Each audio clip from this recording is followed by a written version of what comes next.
All right, people. This is a first. I think this is the first time I am streaming outside of my basement. No, actually, that's not true.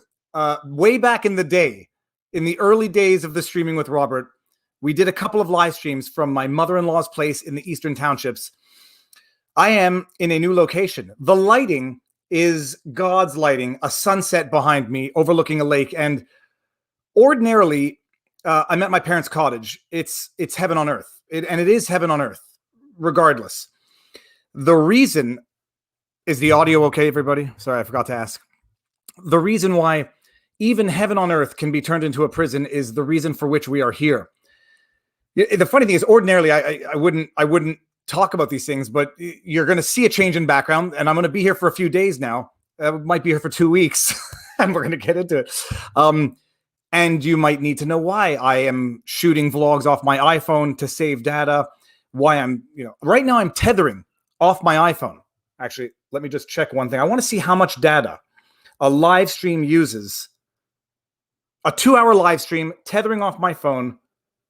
Is tethering still the word people use? 29.47 gigs left for the month. I have 12 days remaining. We're going to see how many gigs this uses up.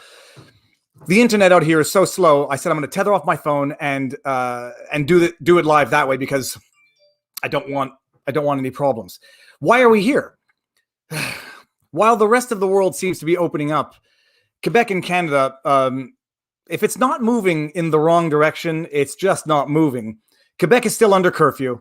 It was extended to 9:30 at night, courtesy of our benevolent leader, François Legault, who said, in light of daylight savings time, it now makes sense to extend the curfew an hour and a half. This is what are we in now? Week 11 of the 4-week curfew. So we're still under curfew in Quebec, while, from what I understand, because I have friends and family in California, restaurants are open, yada, yada, yada. Let me just see here. Book question 3.0. Okay, save this one. So that's the Quebec curfew. The vaccines are rolling out well behind in Canada than the rest of the world. And that's whatever. What was I about to say? Oh, yes, the protocol. Why we're here. A teacher at my kid's school tested positive. Everyone in that class was told, and I don't think it's law. In fact, I'm fairly certain it's not legally required, but good luck being the oddball out in a community setting. We're told now that everyone in that class has to isolate for 2 weeks, regardless of being asymptomatic and regardless of testing negative, even if you go get tested. Because apparently also now it's the new variant in Quebec. And apparently the new variant, and I'm not saying this this is what the medical professionals are saying, this is not my opinion, can spread within mere seconds to 30 seconds. So contact with a person COVID positive, if they have the new variant, could be nothing more than 30 seconds, resulting in isolation for 2 weeks. Not isolation for everybody in the family, just the kid in the class. Of course, everyone knows what I think about that because that was a subject matter of a previous vlog where the Peel in Ontario, they were telling people to isolate their children, and you had seemingly serious parents saying, "This is so hard. I hear my kid crying in the other room because I've isolated them." Isolation in a room for 2 weeks. So we are going to play by the rules in that classes are on Zoom in any event. So there's no point being in Montreal. There's no point being in Montreal where you look out the window and you see people frolicking in the streets. And even though you are asymptomatic and having tested negative, you're not allowed going out of your house. And I highlighted some of these guidelines. It's beyond a joke from the government website where, the school links us to the government guidelines, which say this. Started off, one of the guidelines said, there is no evidence that, the headline was, avoid all contact with pets. Very, very terrifying. The first line was, there is no evidence to suggest that pets are a meaningful communicator of the virus. So that's it. So we're going to be up here for a little while. If this stream works well, then amazing. And if not, we'll go back to Montreal. We have a good stream coming on Wednesday. Gad sat at 1:30 and another guest, and I forget who it is in the evening. So you did it in America. Well, look, it'll be the election time to decide the ultimate issue. A lot of people are supporting this. So if the people don't get voted out of office, you're not rising against an oppressor because you have the majority of the population who supports the measures. Okay. So with that all said, let me just see here. The audio is good. I don't want to bring up anything government mandated child abuse.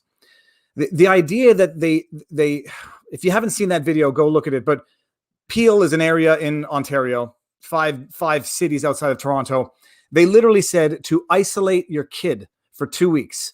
And this was not like there's no age where 2 weeks of isolation makes any sense from the family members and mothers. And I'm only saying that because they looked like they were mother accounts on Twitter were saying it's heartbreaking hearing my kid cry in the other room. I was like, if my kid has the virus, I will drink from a bottle of it so that there's nobody's separating a kid from their parents for 2 weeks. I was having a discussion with someone the other day. They said, like, any time before the year 2020, the recommendation of locking a child in a room for 2 weeks, isolated from family, would have been child abuse. Now it's government recommended guidelines. And then when they get caught with the madness, they backtrack and say, "Oh, our product was rolled out improperly." The product, it's okay. Rant only mildly over. We got some sun. We got out into the woods today. I mean, it's beautiful. Any other circumstances, it would be a welcome. It would be a spring break. But circumstances are frustrating because the world seems to have gone mad, and not enough people are angry about it, or there's only so much you can do about it. So that is also why I did not go to the Freedom March yesterday to document, not to participate, because I'm not an activist. I couldn't go, and that's why I didn't go. But it's probably all for the better. I have this, I'm superstitious, so when I want to do something and something comes up at the last minute that prevents me from doing it, I tend to think it's God's way of keeping me out of trouble. Why didn't you just stay in? Okay, so. With that said, let me see how many super chats I can bring up before giving. So you're going to see the camera's moving because I'm back to the old camera, which seems sharp, but it's on my computer, so it moves when I shake the computer. Viva needs to escape Canada, and then upon reentry, government mandated quarantine facilities. Can you do a live with Pierre Poilievre? I would love to. He if you don't follow him on Twitter, he just got in flack because he posted a picture of himself, no face mask, having a beer with someone, and it said freedom. And I didn't know I had no idea what it was. He was wearing a shirt. Apparently it's a Tar Sands company shirt or something. I have no idea. So that led to some critique from political adversaries because, instead of focusing on the issues, focus on the shirt. Okay, so let's see what else we got here. The only thing necessary for evil to succeed is that good men do nothing. This is true. The issue is always, what do the good men do? And at what point do the good men, through what they do, actually cease being good? There is that expression. The only thing necessary for evil to succeed is that good men do nothing. There's also, who was it? Kafka? No, it was Nietzsche. Stare into the abyss long enough, and the abyss stares back, and beware when battling monsters not to become a monster. So, check my data. Now, you know what? Forget it. I'm doing it. If I use 30 gigs for this live stream, we'll have learned a valuable lesson. Okay, what do we got here? We got Viva. When are you going to move to Texas and be truly free? I can see you rocking a cowboy hat. I had cowboy boots. I picked them up in Mexico. Beautiful cowboy boots, alligator skin cowboy boots. I got them like 20 years ago. It's complicated when you have kids. And I've had this discussion with a lot of people now. When you have kids in high school, elementary school, and you have, my parents would understand the kids have an anchor here. And these are real questions, but they have real impediments. Like if, I'm not a single dude and I'm not married with no kids. We got 3 kids, parents-in-law, parents, and you have to act responsibly for them as well. Locking a healthy population in their homes for 2 weeks is not a sign from God. It is an oppressive. No, the sign from God was that I shouldn't go to the march because I might just get into trouble. And this reminds me of a tweet that Barnes retweeted, which was, over the last 12 months, the government has pushed endlessly, constant sterilizing of your hands, staying at home, and avoiding going out, not focusing on exercise, vitamin D, sunlight, things that actually boost the immune system versus things that compromise the immune system. But oil sands, I'm sorry, words do matter. That was what was on Pierre Poilievre's shirt. So, okay, now I'm meandering. Standard caveats. Nothing in this stream qualifies as legal advice. It is for educational purposes only, which reminds me I should go change the entertainment label of the stream to educational. I'm going to try to get to all the super chats. Thus far, we've been good. But if I don't get your super chat, don't be miffed. If you're going to be miffed, don't give it. If you want to support the channel, that's one way to do it. YouTube takes 30%. You can support us on Locals by joining the community there, where you get exclusive access to a load of original content from Barnes. It's glorious. And that's it. On the menu, we've got too much on the menu. Okay, Chauvin update. There's been some updates. Michigan judgment. Did we talk about that? Project Veritas judgment. There's some stuff with Biden. Too much stuff. And I know that I didn't do all my homework this week because I have been at home since Wednesday with 3 kids. No, since Thursday or Friday. Whatever. I've been at home with 3 kids. It's tough to get work done. And my wife is also trying to do a grant proposal for her postdoc. Did I mention my wife is a postdoc? All right. On the Benji reference. Robert, how you doing? Good. All right. I can hear you, which is always a good sign. Okay, let's start it off before we forget. My face is turning red because of the setting sun, not because of anything else of anger. Robert, let's start off with the book recommendation of the week. I notice there is one new one behind you, the Shroud government. So the Shadow Government. Written by a Glenn Greenwald ally, somebody that used to be a book editor who wrote about this 10 years ago. let the jokes in the chat begin. Yeah. I need another glass of scotch. And I just so you know, when I say this is heaven and earth, I'm using a fridge as my stand. And look what's in the fridge. Well, there was, yes, carbonated water, and it's cold. Ah, you like carbonated water? No, but I'll have my martini when we're done with the stream. But yeah, Shadow Government, good book. The other one, Contours of American History by William Appleman Williams. Both of them are good for explaining some of what took place in Anchorage this past week, and also vis-a-vis U.S. foreign relations in general, which might be heading towards an extraordinary nosedive if last week is any indicator. But I'll talk about that a little more on with Richard Barris tomorrow on the People's Pundit Show on the politics side of the equation. There's no legal implications or ramifications just yet. Okay, now there's going to be a ton to cover. And I know that I didn't do my homework on one of them, which might be the good one to start with. Mark Elias getting sanctioned by court. Now, I know roughly who Mark Elias is. He was one of the elections lawyers for the Democrats, but I think you need to explain who is Mark Elias, what did he do, what did he get sanctioned for, and where does it go from here? So Elias is the Democrat lawyer, for everything. He's the lawyer that's appeared on behalf of Elizabeth Warren in my Covington case that's pending before the U.S. Supreme Court, whether they take the petition. He was the lawyer who was what I call a money launderer for the Clinton campaign to get funds to the Steele dossier getting put into both the media sphere and our law enforcement sphere. And he represents a bunch of Democratic congressmen, senators, party members, part of Perkins Co., shows up in a lot of controversial settings, was their lead elections lawyer, took a lot of pot shots at all the people raising questions about the election, effectively stuck a bunch of his followers on me that were encouraging people to try to attack me with the state bar. So no love lost between me and Mark Elias, to be full and fair disclosure. So it was a beautiful thing to see him get sanctioned by the Fifth Circuit Court of Appeals for filing frivolous filings. It was particularly because he's been so over the top critical of everybody that contested the elections, and his crew and constituency heavily implicated and involved in going after people's law licenses and seeking sanctions against everyone else and attacking Matt Brainerd and you name it. It was well-deserved that he was finally sanctioned for some of his own sanctionable behavior. So there's not much of a headline beyond the headline, but it's a worthy headline given who he is. The other context is this. If this had been a Trump lawyer, everyone would have heard about it everywhere. CNN, MSNBC, Washington Post, New York Times. Because it wasn't, because it was the Democrats' lead lawyer, the media was almost entirely silent. They were almost as silent as that as they were about Joe Biden's inability to walk up steps. Well, we'll get to that because I could care less about the walking up steps. I have tripped on steps more than my fair share of times.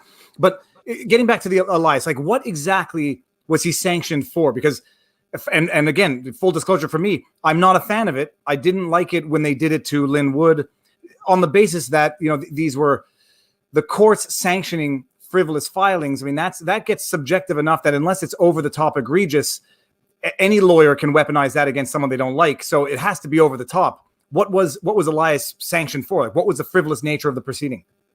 Well, what he did is he filed something as a supplemental briefing that was not in fact supplemental. So that's when so often like some new issue will arise. Well, sometimes a new issue will arise that will justify filing a supplemental brief outside the briefing deadline. And he filed something that wasn't in fact supplemental at all and then tried to lie about it. So he just got caught misleading the court. Okay. And that's the kind of thing that's appropriate for sanctions as opposed to, as you note, the very subjective nature of quote unquote frivolous filings. Well, I said losing a lawsuit, having no basis in fact or law is one thing. Yeah. And if we sanction lawyers for that, I mean, that's chilling in that lawyers are going to say, do I file the lawsuit on behalf of my client instead of vigorously representing them? Whereas misleading the court is sanctionable. So saying something to the court that is not the case, knowing it's not the case, is problematic. Yes. And it's indicative of who, in my view, Elias is in general. So it was a sort of a small, sweet victory, but still a worthy one of notation. And what's the sanction? I mean, is it just admonishment or money? He's going to have to pay some fees. Yeah, that's my understanding. He's going to have to pay some fees. Well, you see, and you say that, I will never forget. I mean, if that's not true, like invite the crowd, the chat to fact check. That I won't forget. That's amazing. Very interesting. And people are saying the first trip, second trip. Well, look, I can see how it happens. You trip, you get embarrassed, you get flustered, Plus, he's old. I mean, okay, he's old, and old people trip. I mean, in some sense, yes, maybe Trump would not have tripped. I don't care about that. I care about the more substantive issues about facing him now. But Trump never tripped. But that's because he was high. He'd watched Gerald Ford do that and how he got characterized. But what's extraordinary about the Biden tripping, not once, not twice, but thrice, is the incredible disparity in press coverage. When the media constantly attacked Trump for being so careful walking down steps. What's Trump afraid of? What's Trump worried about? Is Trump's health in danger? Whereas Biden it bragged about how he can run up the steps. That's how healthy he was. And then he goes, boom, boom, boom. You're right, because it's like, also, I mean, people tend to have forgotten this maybe, but they were picking on Trump's slurring words at one point, hypothesizing on whether he had cognitive damage, was on medication because one of his words slurred into the next. Whereas this, you know what? I don't mind the media blackout as much as the media spin. Oh, it was windy and he fell, like, to allude to the fact, like, just say, yeah, he fell. It happens to everybody. But then to say it was windy. Man, if it's windy and the wind blows over the president, the leader of the greatest power on earth, I can see Putin challenging him to a debate that he won't accept. Okay, so do we want to go to Chauvin because there has been some big developments? Sure. So okay, sorry. No, I was going to say go for it because we're in. I don't know where we're into jury selection if we finished it, but what was the big judgment that came out? I think on Friday or yesterday. Not yesterday. It was the evidentiary ruling. So the bad news for Chauvin is the jury is probably the most diverse jury in the history of Minneapolis. There's 13 of the 14 have been selected. They'll probably pick the 14th on Monday or Tuesday. And then a week from Monday, the trial will start. The motion to transfer the case was denied. The motion to continue the case was denied. The jury group, two of the jurors who had already been selected said that the nature of the $27 million payout by the city led them to believe they could no longer be fair and impartial, so they had to be removed and substituted in. The jury, like if a jury a typical Minneapolis jury would have a third or more elderly, would be of the 12 that ultimately sit would be 10, 5 white men, 5 white women, 1 mixed race or Asian or Hispanic, and 1 African American. That would be your typical Minneapolis jury based on its own demographics. This jury is going, so far only has 2 white guys on it, is majority minority so far, or close to it, and has almost no elderly on it. And so it's heavily female, it's heavily young, it's a lot of millennials, a lot of in particular some Gen Xers, but very few elderly, and more and then very minority. And at least by demographic polling, that's a convict Chauvin jury. In addition, almost all of these jurors had seen something beforehand, know about the payout by the city. And while they've promised to be fair, only 1 or 2 have really said something consistent with innocence for Chauvin. So that's the bad news for Chauvin.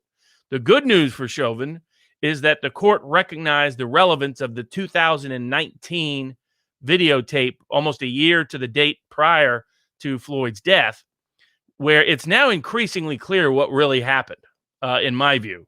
That what Floyd does is when he gets pulled over, if he has contraband on him, he tries to buy time. And so he starts saying, oh, I'm worried about my mom. I think you're going to shoot me. I think you're going to do something bad. And he's learned that this is an effective tactic to deter police. And while they're doing that, he's either trying to get rid of evidence, drop it outside of the car, dump it someplace inside the car they can't find, or most problematically in this case, consume and ingest any drugs he has on him. So, normally you try to dump drugs down the toilet, but there's no toilet when you're in the car. And apparently his idea was to take them. That means you have sudden, massive ingestion of highly lethal drugs with someone who has a weak heart, according to his health condition. So badly, and what's coming in now is how he reacted initially, not the stuff about crying for his mother and the rest, but what is coming in is when he gets pulled over, he buys time and he tries to ingest drugs. And that he previously was hospitalized just a year before and almost died for doing the exact same thing that they believe he did in 2020. And what that does is that does 2 things. It takes the white hat off of Floyd from a sort of, I always say a lot of trials are about somebody's got to have the white hat, somebody's got to have a black hat. Thomas Mesereau was brilliant at this in winning the Michael Jackson case, but also many other cases. He found some government witness to put the black hat on, or some other witness to put the black hat on, so the jury blamed them more than the defendant. Here, Floyd can't really quite easily wear the white hat, but the biggest thing is that it may have been purely coincidental that Chauvin used that did the knee restraint. It may have had nothing to do with the death because of the sudden, not just ingestion of drugs, which the toxicology report showed, but the sudden ingestion of drugs, and that he'd done it before, is going to be the kind of, will be shocking probably to the jury who's likely never heard of this. I mean, it's an amazing thing because we did talk about this with Robert Gruler last week in our stream with R&R, but we've seen anybody who's seen movies where people do this, they either ingest them with the objective of expelling them, or they put them up the other end with the objective of expelling them to get it over borders or whatever. And occasionally what happens is the bags break and you get, there's a word for it, it's intoxication shock or something along those lines, where, if that is going to be evidence that's going to be adduced, let alone the fact that I think most people don't know that that's what happened this time around. I did not know about that until well into it. Whether or not that changes my initial impression, I would have to be stubborn not to reconsider new evidence, because I did think what I saw Chauvin doing was unjustifiable for a number of reasons. Now, to learn this new evidence is one thing, and then to learn that it was an MO is going to be another. The argument's going to be, like we mentioned last week, sure, he did it in the past, but didn't die from it in the past. So what was different this time around? Was it the knee to the neck? But the flip side is, if you ingest it, and if it's not even being ingested in a sealed capsule type thing that is susceptible of expulsion, then you get an automatic absorption, like with Jello shooters, where it hits you at one time. The flip argument is going to be that some experts were saying that habitual users would be used to certain levels that would otherwise be fatal for non-habitual users. How is a jury going to appreciate that? It's going to be interesting, but gosh darn, is this a bit different of a narrative than that which was initially sold? Radically so. And they found in the back of the police car the evidence of him getting rid of, like there's this photo of him having a pill in his mouth, and the question is what that was. Well, they found residue of that pill in the back of the car, which they didn't properly search initially. That is, I believe, fentanyl. So so that suggests that's exactly what that was, and that means he ingested a lethal amount of drugs. And I think I think if you're Chauvin, it allows the jury to acquit without them saying what he did was okay. You can say what he did was wrong. The way he handled the restraint under the circumstances was wrong, but it didn't cause the death. But are they not even going to lose the argument that his method of restraint was wrong because it was, from what seems to be accepted fact, Minneapolis protocol? Yeah, except for how long it was. That's the hurdle there, is that he was on his neck about 8.5 minutes. And while there is case law that said 15 minutes is okay, the protocol was if they're no longer resisting, you're supposed to flip them over. I think that's his biggest hurdle and just coming in with a jury pool that's preordained against him. They claim they're for the presumption of innocence, but big doubt. It will be interesting because if they lose this case, they're not going to have much excuse because they'll have the most racially diverse jury maybe in the history of Minneapolis. So they won't be able to say white people caused the acquittal. No, it'll default into the standard argument of race traitor or whatever, misinformed or whatever. They'll flip the insults. It's just a matter of who it has to fit based on what was done. That's another interesting thing is where some people might perceive an all-white jury to be pro-acquittal and not pro-conviction. I'm looking at this, not necessarily looking at a disproportionately diverse jury pool as being pro-condemning. We've seen a tendency sort of shift in general that it's not, you can't really pick these things on certain issues. I think age and if there's any social media footprint, you can know definitively. But a diverse jury pool, I think, is maybe more optimistic in the sense of objectivity. I don't think it goes one way or the other. But if the prosecution is hoping it goes pro-conviction, I think they might be in for a surprise. Yeah, I think so. I mean, I think the polling in general says that they have a very favorable jury pool. However, in the Minneapolis context, I'm not sure that that assumption will turn out correct. They have, as we talked about from the beginning, a certain group of African American jurors may actually be more skeptical of Floyd, and because of their experience as both the victims of crime and the victims of police. So I think that will be an X factor. Now, I think there's several jurors that are clearly pro-conviction on there, whereas there's no pro-acquittal jurors, and some of the leaders look like they're conviction. But this would be the kind of hurdle that may be tough for them to overcome. They're going to have to be so biased that they ignore. In other words, the way I look at it is this way. Given this evidence is now being introduced, can they come to a conviction beyond a reasonable doubt that it was Chauvin's restraint that killed him? I don't see that personally. No, it is. I mean, I think the determinate fact that will change even the most biased or ignorant in the truest non-judgmental sense, someone who knows nothing about it, the need of the neck and what we all saw in the days following is one thing. To learn that there was ingestion of a lot of potentially fatal drug, I mean, that fact alone can change everyone's perspective. And I think, then, and not in terms of acquittal, because I may still stick to my original impression, adapted with the new facts, but beyond a reasonable doubt. But for that fact, the beyond a reasonable doubt is much, much different than knowing in the minutes leading up to this, he ingested what would otherwise be a fatal dose of fentanyl for normal people. Then there's a reasonable doubt as to what the determinate factor was. And you get into the issue of what could be a lesser charge that they can convict of if they don't convict on the main three charges. None, because all of them they haven't charged him with assault. They could have. Assault is the underlying felony for the felony murder charge. But the problem is they have to get over, they could have chosen a different path. They chose to go just murder. 3 different categories of murder, which somehow are all blending together in this case, which again, I think the top 2 charges don't meet scrutiny under the statute of the Constitution, but Minnesota Supreme Court may wait to rule on that for a couple of years after the verdict and hoping maybe they never have to. But but putting that aside, they chose to go straight murder. I mean, they could have gone with assault. They could have gone with other conduct. They chose not to. And it's because they made it an all or nothing verdict choice for the jury. Their only choices is which category of intent was placed here. Well, was he out to commit a felony? Was he out to endanger lives all around him? Was he out just to hurt this individual recklessly?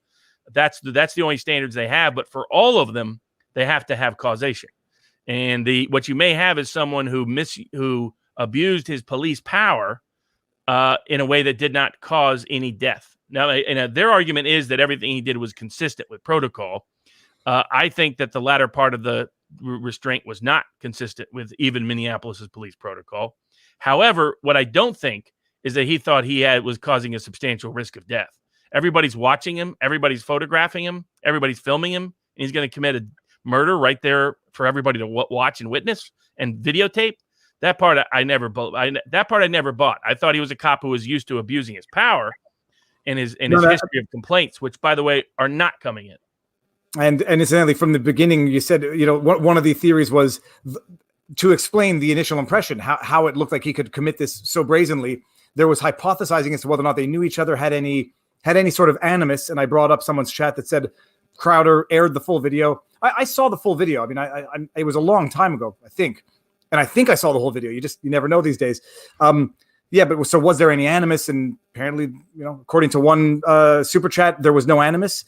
Apparently, if there is, I haven't heard the evidence yet because there's been no discussion of it in the pretrial proceedings. So that's fascinating evidentiary issues, and so the jury's going to hear things that they probably have not yet heard. We'll see if it changes anything. When is jury selection supposed to be over, and when is the substantive airing of the trial supposed to start?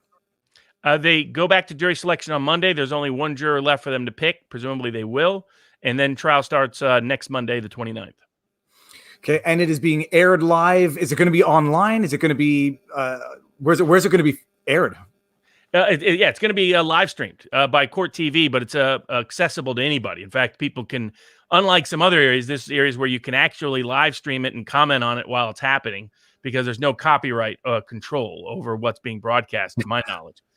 Well, for everyone, double check first. We will double check first, but do not rely on us because I think it was Sullivan's case. You couldn't rebroadcast it, and if you did, you risk being held in contempt. And that was just the federal court proceedings. And the media access may get restricted if they continue to break the rules. They have been trying to use their cameras to spy on what's on the defendants, like what the defendants are writing in the notes. The defense lawyer is saying. I was going to say they don't need media there if they live stream it. So media can watch from home and not risk being the snakes that they are in terms of trying to get information that is not necessarily public information. We got to hear Randy King says Dershowitz stated the judge is mandated to dismiss charges. Well, I mean, he believes that he has a different opinion. The judge did originally dismiss the one, but the Court of Appeals reinstated it. So that's why it's going to go up to the Supreme Court. I mean, only the Minnesota Supreme Court can reverse what's been done so far. All right. Well, this is going to be phenomenally interesting to watch. Let me see. Oh, Viva Fry, please discuss and invite Canadian lawyers on par with Barnes. Okay. Yes, Jason. And you don't need to say that multiple times. I will. I want to get it wrong. You've had one of those on. In fact, that's the lawyer who helped get the pastor freed, right? Oh my goodness! Well, yes, I've had John Carpe on. I mentioned that last stream. John Carpe, first of all, is amazing. John Carpe from the Justice Center for Constitutional Freedoms, which might be the good segue. What happened there?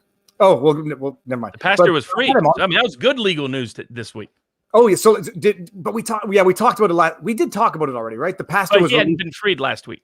Okay, so I mean, your exposure and other people's exposure clearly helped because I don't think they free him, but for the public scrutiny that they were getting. Okay, hold on. Before we even get there, let me just say: is the lighting good, or is it better if I do this? I hate seeing the ring light. Is that too much? Good by me, but okay, I'll see if people hate it in the chat because the sun has set now, so I've lost the natural light. And we got Beavis Wallace says, watching Viva and Barnes eating Rudy's barbecue and living the dream in McAllen, Texas. Does Barnes fear that public peer pressure may affect the juror's decision? Some, yes. But they're what I would say is by the nature of their answers. And again, we don't know as much as the defense lawyers and the prosecutors know because they know all of their written answers, which have not been fully disclosed. They know their social media history, which has not been fully disclosed. They know if they've done their job, they know their political profiles and their database profile. So they may know tons about this. I would say that there are several that seemed immune from criticism, and that's why they were selected. That the state went with anybody that was a minority in general, and then also preferred women. The defense appeared to be more focused on the substantive content of their answers than on their race or their gender. I would say also the prosecutor may have backed off the defense by raising a Batson challenge early. Now, I thought that was not in good faith, in my view. And in fact, the judge reamed out the prosecution this week because I think he's detecting the unfairness of this case.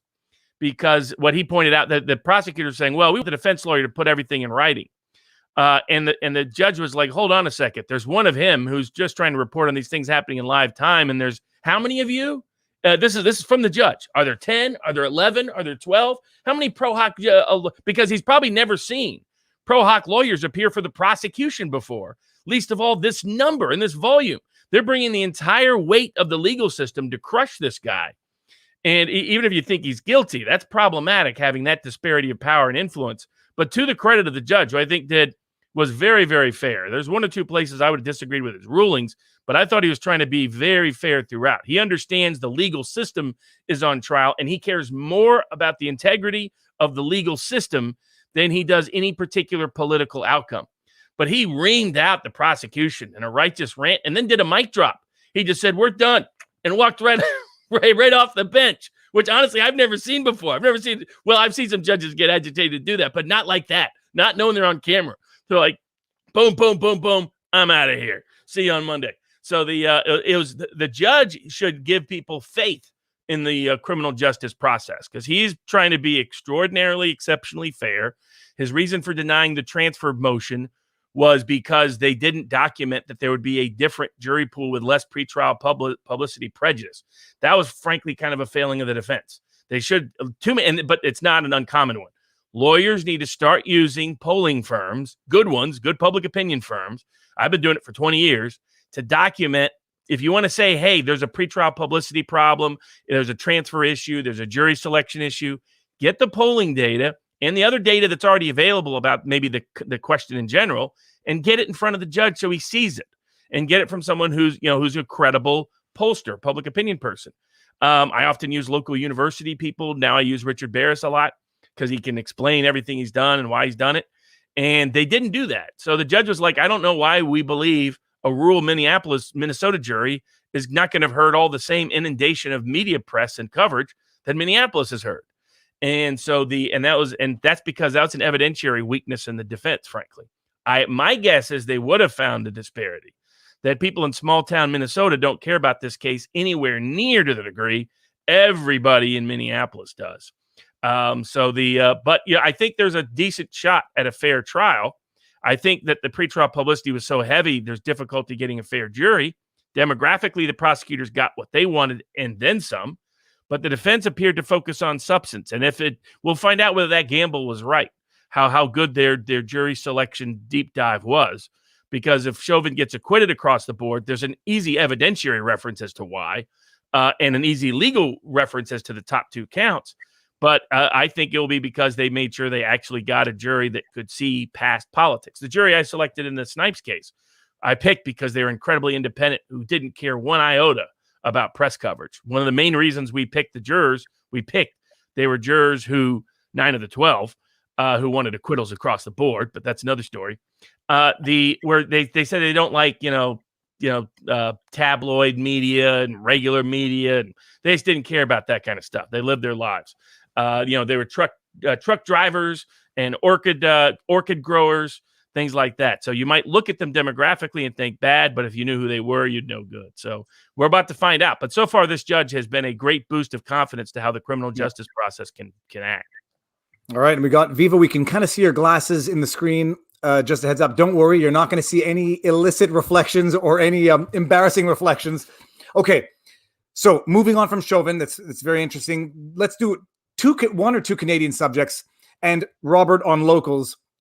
Being the eternal optimist and always being very, very quick to make me look good or try to make me look good, says this is where publicity brought awareness about this case, and this was about. And I think it's important because You get criticism for not like personally taking every case. And I've explained to people there's a role for different people to play in different places. And one of them is the court of public opinion. And I want to cite your example and what other people did, Rebel News, other people in Canada, to highlight this issue. I mean, honestly, Rebel News comes from a more known ideological conservative perspective. So it's important that people that are seen as more independent are involved, where there's outrageous abuse of the process going forward. And so you elevating that issue, elevating the lawyer that was bringing the case to that issue is critically important, because the only thing that gets somebody's attention, because this system wasn't responding before. I mean, they're putting somebody in jail, a pastor, just because he wanted to preach for something that wasn't even jailable. And so the facts for anybody who doesn't know, we talked about it before, but Pastor James Coates, pastor at a church, Grace Life Church in Edmonton, Alberta, is hosting services not respecting social distancing guidelines and the protocol issued under the Public Health Act or whatever, you know what I mean, and gets 2 tickets. He gets 2 tickets and is released on terms which he doesn't sign. The Crown, it says, okay, we're going to release you and whatever until you contest these tickets. But in the meantime, you cannot hold church gatherings above and beyond 15% occupancy, social distancing, face masks, whatever. He says he continues to do it. They issue, it's not a warrant. They invite him in. He knows he's going to get arrested. And then when they bring him in again on the original 2 charges, there might have been a third, but it doesn't change anything. The original 2 charges, which themselves do not carry jail time. They say, we're going to release you on bail terms, but you have to agree to them. And he says, I cannot agree to them. I'm unable to agree to them. He either went, I don't know, I don't remember when it happened, but bottom line, he does not respect them. They call him in. They say, you haven't respected them. And he says, I know. And I'm not going to. So they say, we're going to detain you until your trial on these 2 tickets, which were scheduled for May. Detain him for 2 tickets, which themselves don't carry jail time, on the basis that he's going to violate the terms of his bail and continue to hold services. From what I understand, the service itself, the church itself, I asked John Carpe, I think he said they had 1 case in the last year, and they shut down for 2 weeks when it happened. 1 case. From what people told me on Twitter or in the comments, people say they had no cases. Either way. And so they jailed this guy, and they jailed him on the basis that abide by the law until your trial, or we're going to jail you because you can't be violating the orders issued under this Health Act. Enough attention was brought to it that the government was put in a pickle, because the whole paradox, the Streisand effect, when you do something stupid like this and you get enough people talking about it, what ended up happening is you had more people attending the church services, and they can't go and arrest every single person who's attending. So they had the services were being held without him while he's in jail, which also adds to the argument that the jailing serves no purpose because it's not even a deterrent to what was their fear.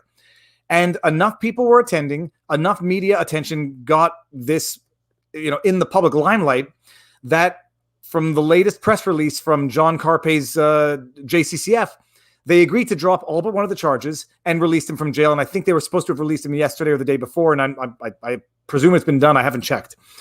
So it's interesting. It's interesting that when the government is put in enough of a bind where they look bad because they are bad, they backtrack and then what?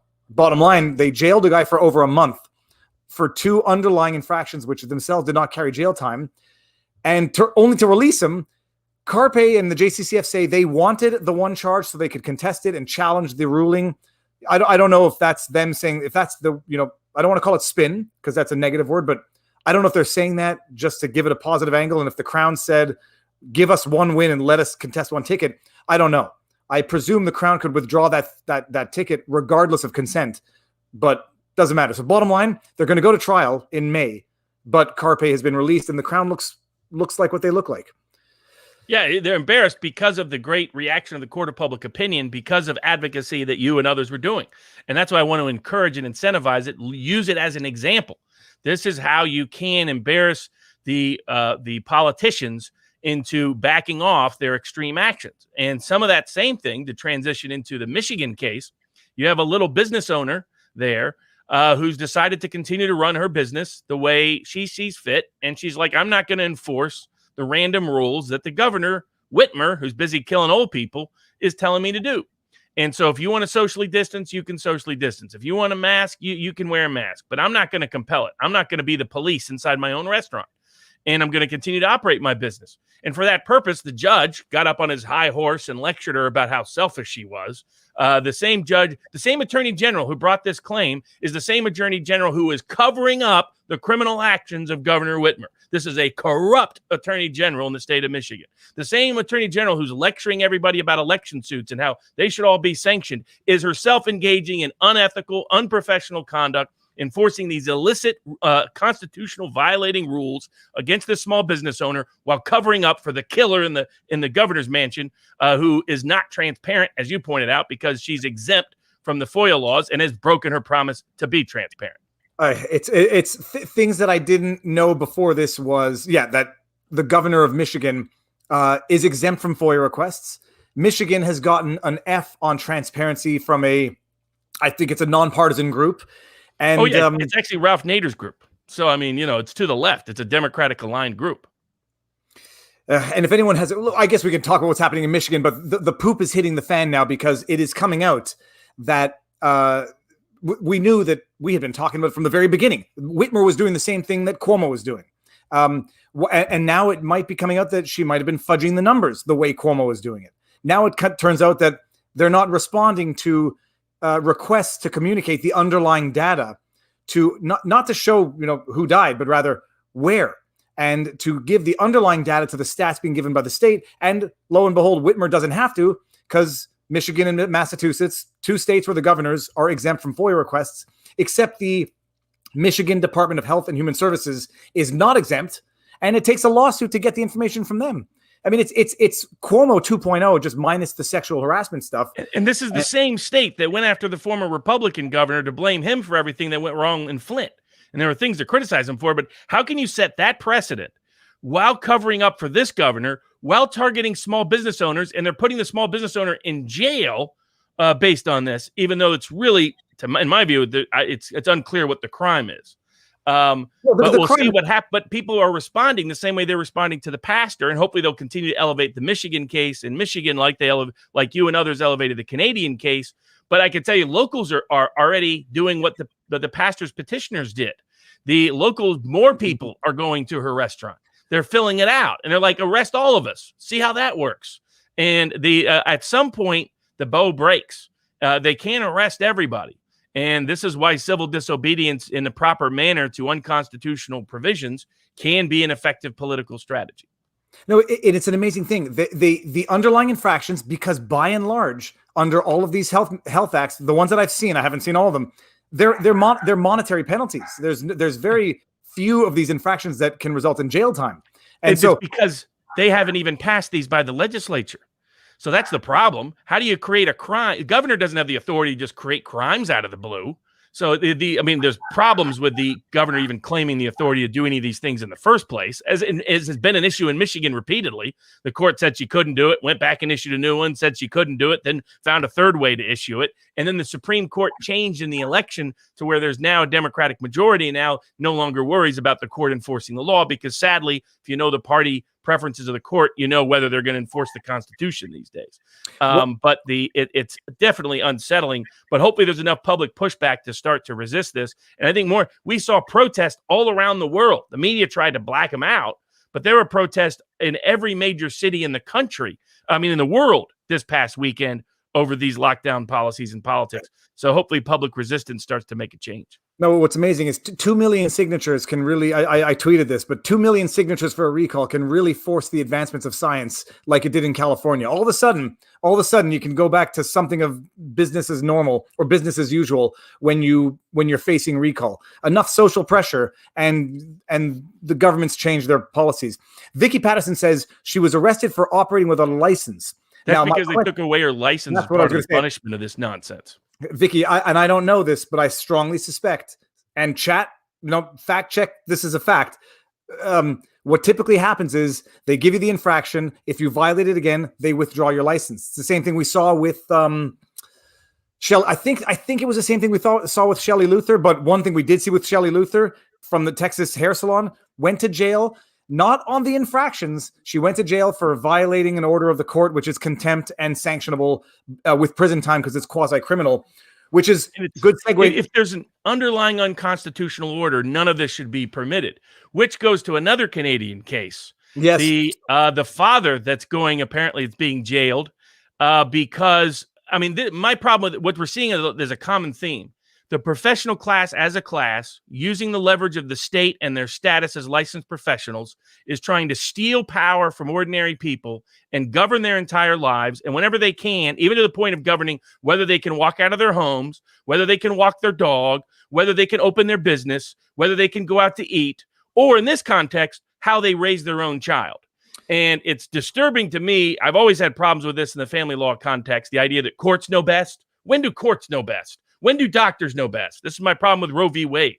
The deferring to the medical class. These people have a long history of screwing up. These are not people we should be empowering over the rest of us. We have a little de-democratic process for a purpose, and it should be followed, and it's not being followed. And what's happening in Canada is you have a court saying, well, if a doctor says it's okay for your child to do something that most parts of the U.S. do not allow, which is, or don't give children that power to say, you can change your biology now, you can change your medical treatment now. And there's a lot of reports of people who do it, who regret as teenagers, who regret it once they get older because they're not in a, so how is it you're not of age of consent to drive a car? You're not age of consent to drink alcohol. You're not of age of consent to smoke tobacco, but you're age of consent to change your gender? How does that work? It's beyond that. I said, you have to wait to be 18 to get a tattoo because of the permanent nature of the decision. So, and the basic facts for anybody who might not know about this, I still regret this tattoo. So trust me, though I was in Tahiti at the time, so it was a good idea, or at least seemed like it. Well, if you just get a ring to fit over it, you can hide it. For anybody who doesn't know the facts of this case, the names are redacted because there's a publication ban on the lawsuit. It's a father, obviously not getting along with the mother. They have a 12-year-old. Do you guys have free speech in Canada or not?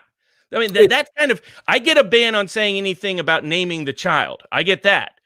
Banning about naming expert witnesses? So we're having secret trials and secret hearings and secret proceedings? Banning on the father naming himself. And so the facts of the story, parents are in a fight. They have a 12-year-old, they're not getting along, obviously. They have a 12-year-old kid who, born female, wants to transition to being male. The mother is supportive. They find a doctor who says, we support this decision as well. Under British Columbia, there's a law called the Youth Act. It's a child act, the Child Act or something.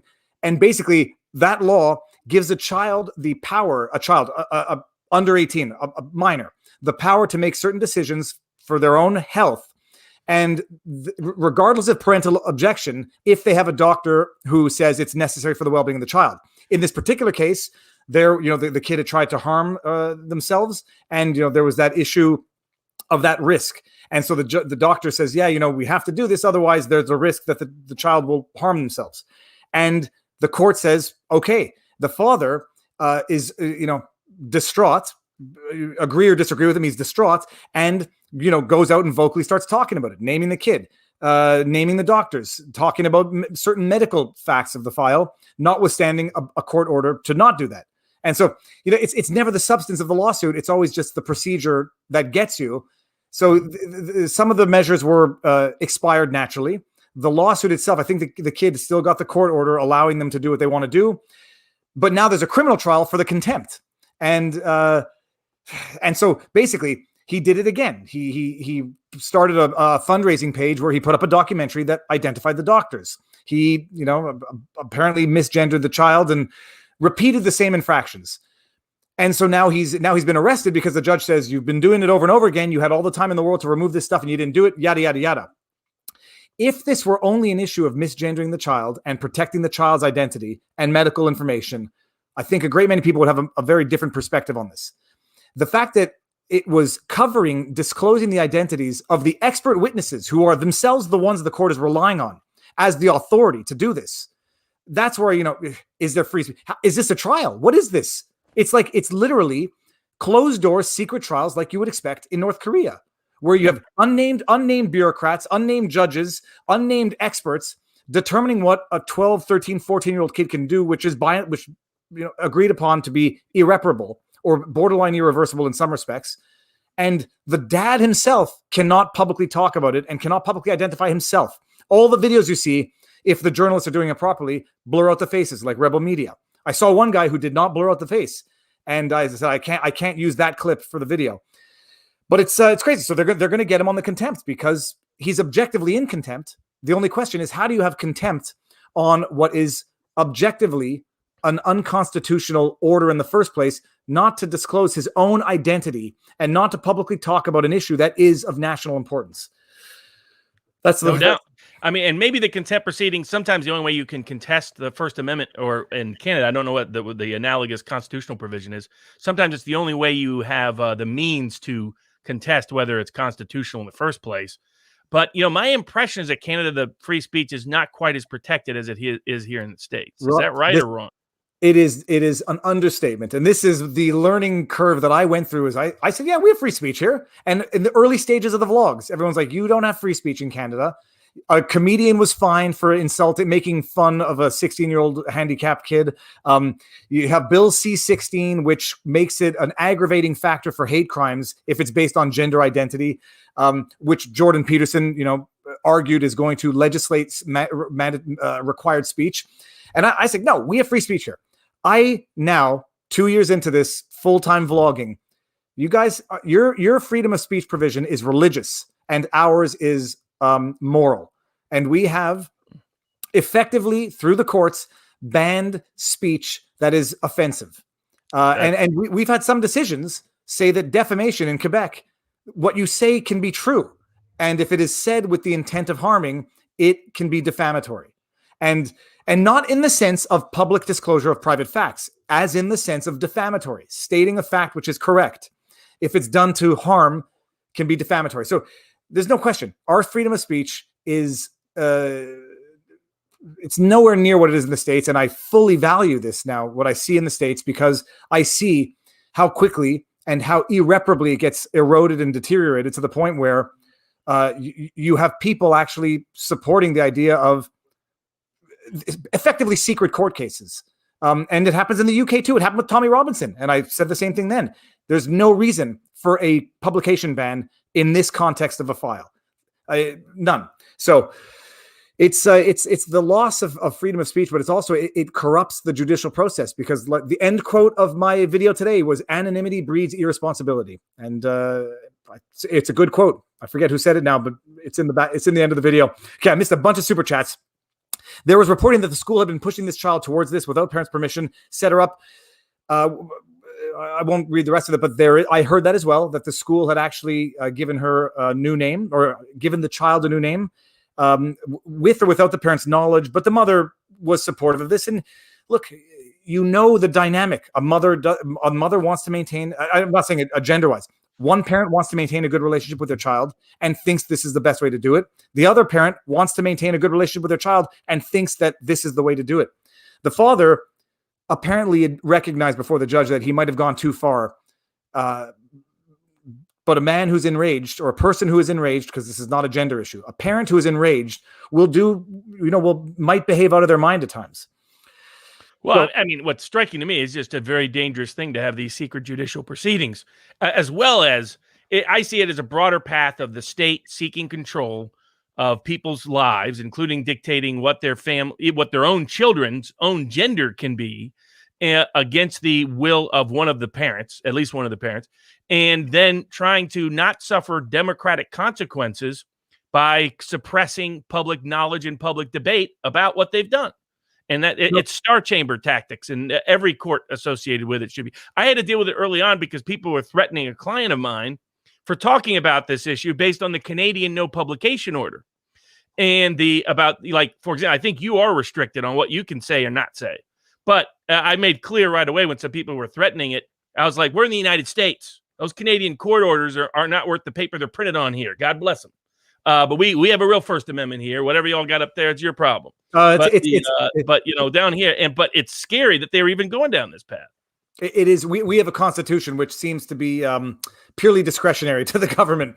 And now, by the way, Mike Kent says, update: the worship service was manned by the associate pastor. Pastor Coates will hopefully be released on Monday. Go forth and mighty, Viva and Barnes.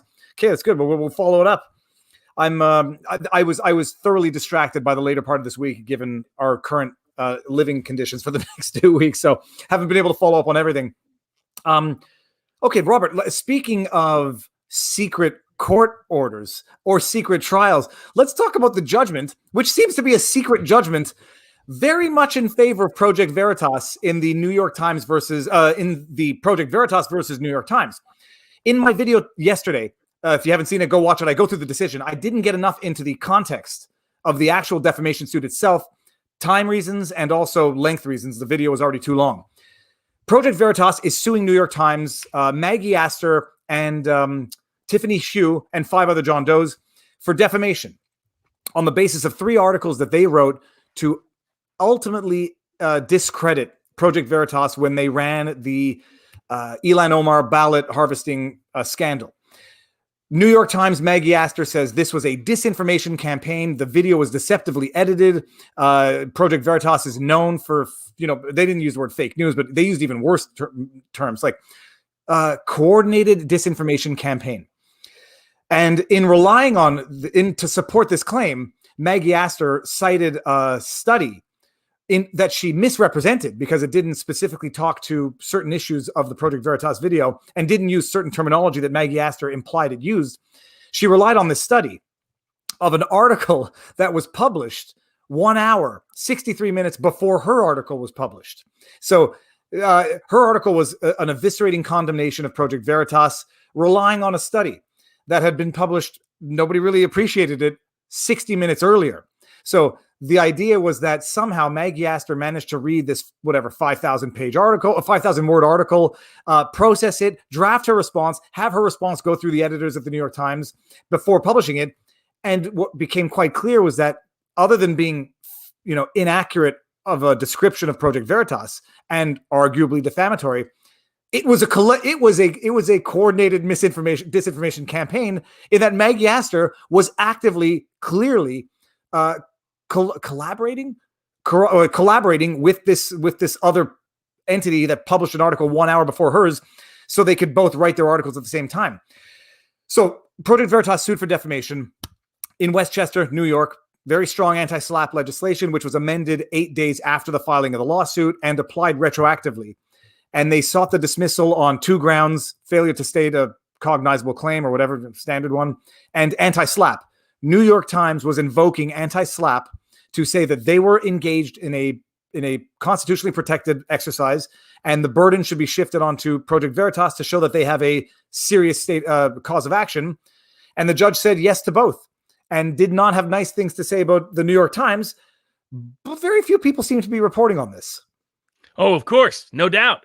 It's a great ruling because in New York Times, I think since New York Times v. Sullivan, 1965, to my knowledge, has not been successfully sued out of the gate. Now, their Second Circuit reversed a decision in favor of Sarah Palin that reinstated a case, but the district court initially denied her right to go forward. And the mistake that a lot of lawyers have made is to sue the New York Times in New York City itself, in the state courts or federal courts there, where I have reason to believe some of the courts are unduly deferential to the New York Times. They sued in Westchester, which was smart, got a state court judge that was fair, and just applied the law. Also, the state court judge made some wonderful statements about the problematic aspects of what's happened with anti-SLAPP law. Anti-SLAPP law was supposed to be to protect little environmental protesters from being sued out of environmental protest by big real estate developers. It's become big media's tool to beat down underfunded people that they effectively lie about. One of the reasons why I took the case for all the Covington kids is that normally they couldn't afford legal counsel to take on those kind of individuals. So it's New York's anti-SLAPP law used to be very limited. They dramatically expanded it right after the election. This judge notes the timing is kind of interesting. He doesn't go into all the detail, but the further detail is a lot of the New York Times and some big institutional media were facing a whole range of libel risks that they wanted the state legislature to make it difficult and scary to be sued upon. And so they got them to pass a law that's about what was supposed to be a law protecting David against Goliath is, as the judge noted, now a powerful tool for Goliath to quash David. But they overcame that, which was great. And full disclosure, I'm one of the lawyers that's on Project Veritas's list to help out in a range of defamation type suits. because James O'Keefe, the founder, has recognized, now he's got like 350 or whatever it is retractions over his career, the highest number of retractions. And people argue about the scope and scale of those retractions. Yeah, it's almost impossible to get the media to say they did anything wrong. So in my view, if you get any kind of, if you get a comma corrected, you've made an achievement. If anybody is in this space, as some of us are, you have to beg, scream, yell, hoot, holler. Now, if you sue them like I do, you get a little more attention, but most people don't. And so so it's great to go forward with this case. And really what it exposed, what they did a really good job of, is there's about 6 or 7 evidentiary mechanisms to show actual malice, to show that someone's acted in reckless disregard of the truth. And they documented in detail how each of them were applicable here.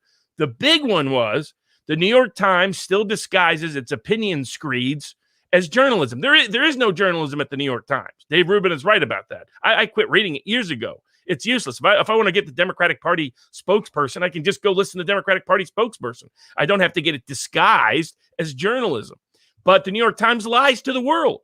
And they tell the world, oh, these are not opinion pieces. Our writers never editorialize. They're just detailing facts. And the court pointed out, and then their defense against the Project Veritas case was twofold. One, they admitted their whole story was misleading. They're like, okay, when we said it was deceptive and we said that, we meant the advertising campaign. That isn't what they said, nor is that how that was interpreted. They were lying and this is the great lie they do. They take some little statement that they can call misleading, and they subtly make it seem like the whole thing that they're talking about was misleading when it's not. This is a routine.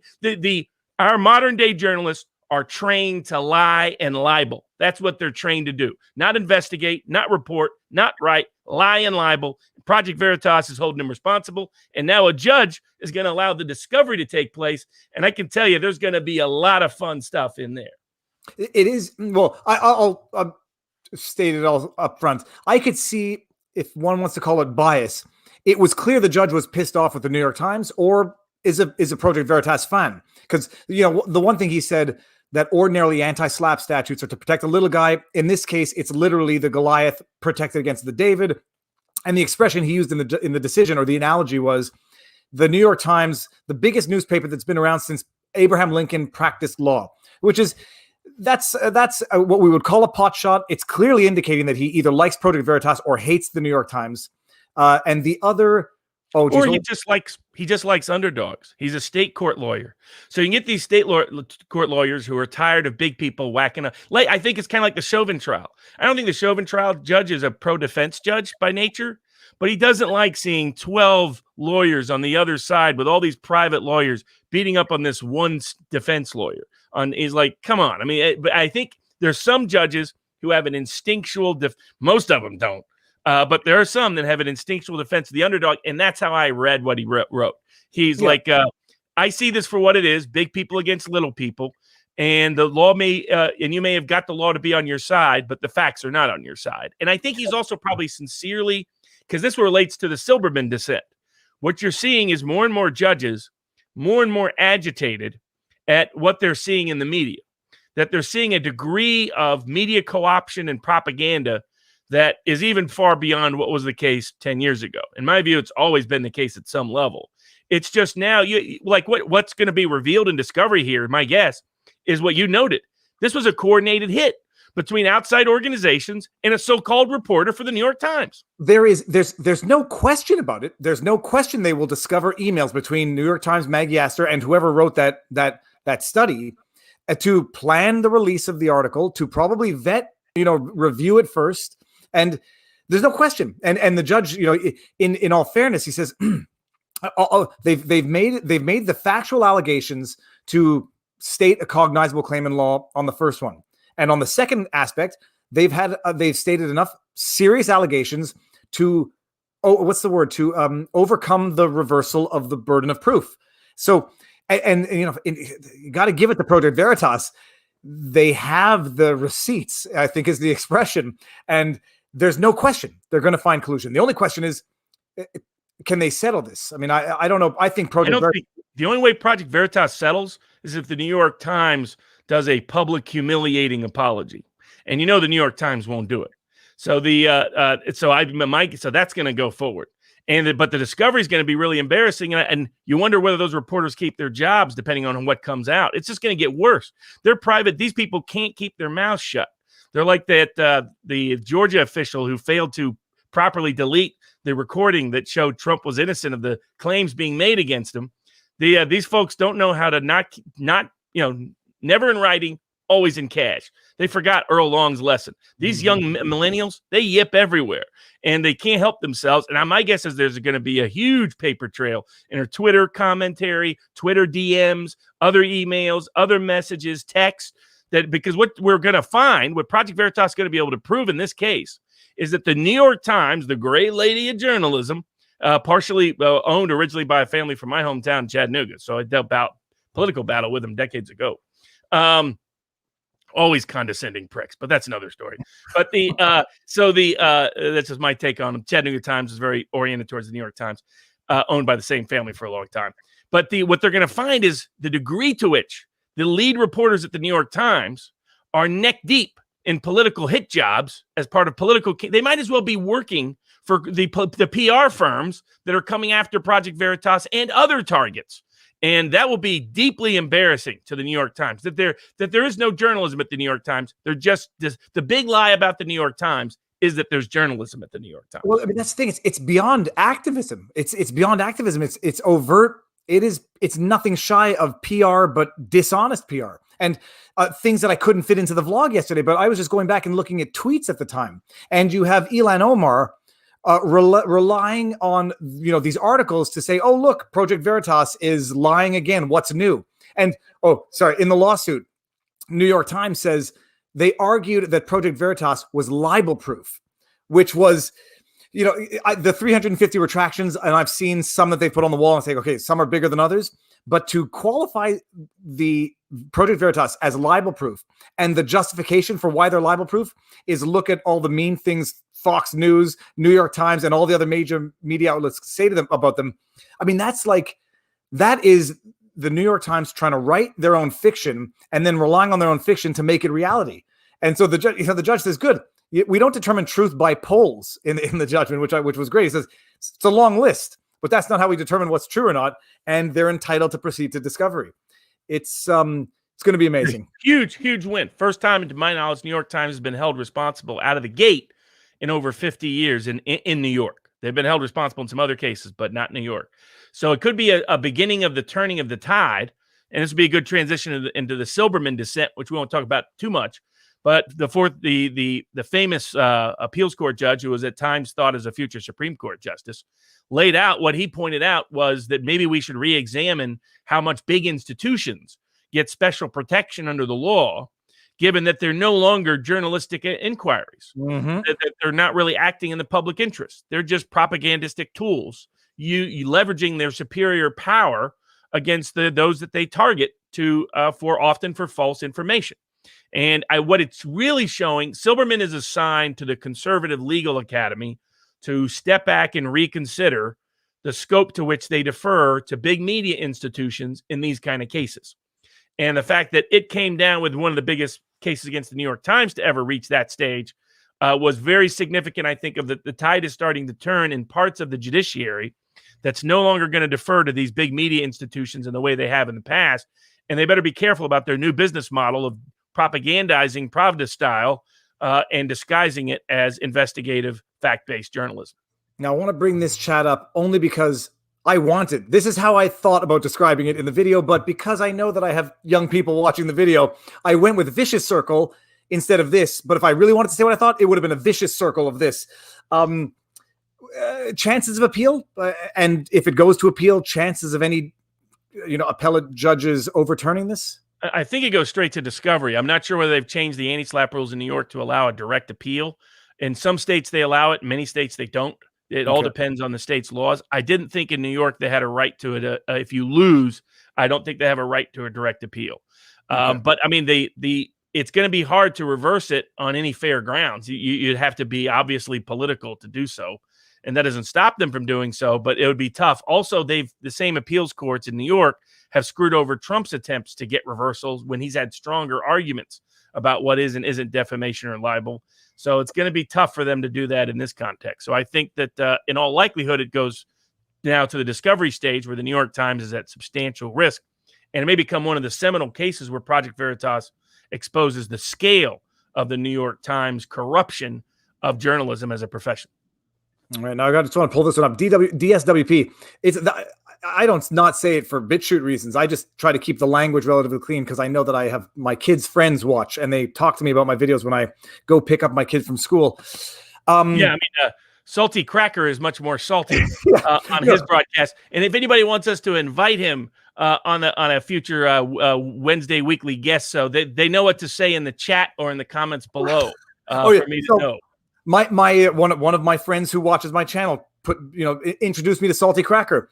I can't say that I don't have thoughts that I want to express that way, but it's not self-censorship. It's just I want the message to be heard and not disregarded because of the. Look at the chat now. Chat's gone crazy. That would be the true Salty Cracker message. We'll definitely invite him. We'll invite him. Let me get this one off. I also might be red because I did get sun today, but I now appreciate the effect of powder. Speaking of another decision that has slipped under the radar, do we, without expressing any opinions on the matter, because we cannot contest the legitimacy of the elections, Michigan came out with an interesting ruling. We didn't talk about this last week, right? It came out this week. It was a good ruling because the court made what it is the F word in this context is fortify. And so as Time Magazine said, there are a bunch of rules changes that help fortify the election. And the big constitutional question is, are those rule changes constitutional? The Supreme Court, when they didn't take the case, said it wouldn't change the election. Justice Thomas pointed out it's whether these rules are constitutional is the big question, and we're failing our duties by not taking the case. And they did.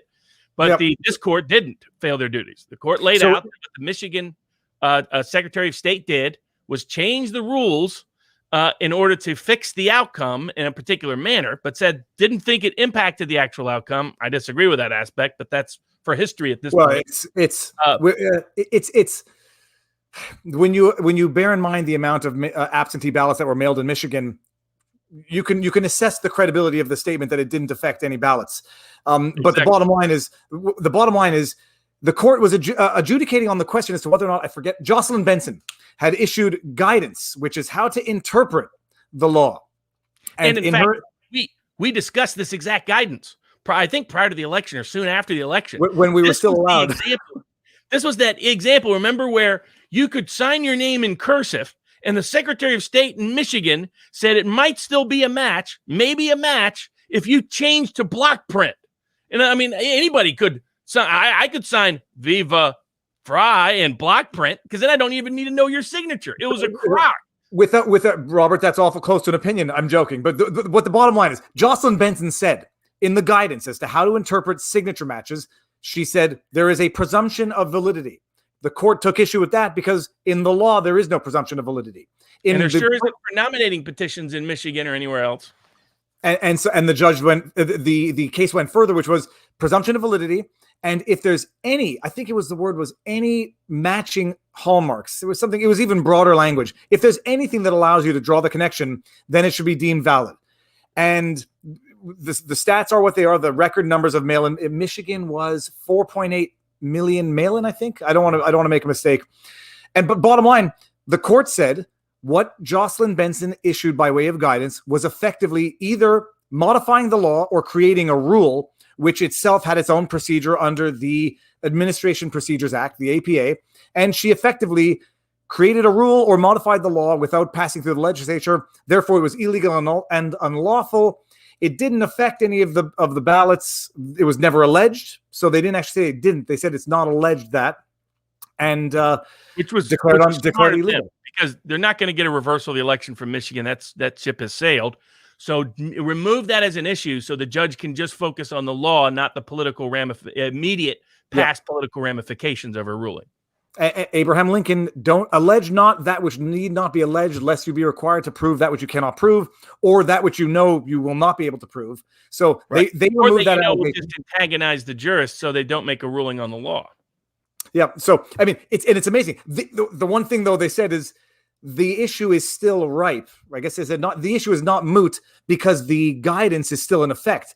My question, tongue in cheek, was what would have been the case and how would the court have ruled had they modified the guidance or adopted that very same unlawful guidance by way of legitimate legislative means? Like, what would the court have said then? Yeah, I mean, well, the other thing, if they had handled all these things beforehand differently, then I think that it does in fact impact the election. That ship has sailed, but it's important for going forward because we need to make sure that these rules are passed by the state legislature in a constitutionally conforming manner that includes following the rules of the Administrative Procedures Act, which are about democratic involvement in rulemaking by executive bodies.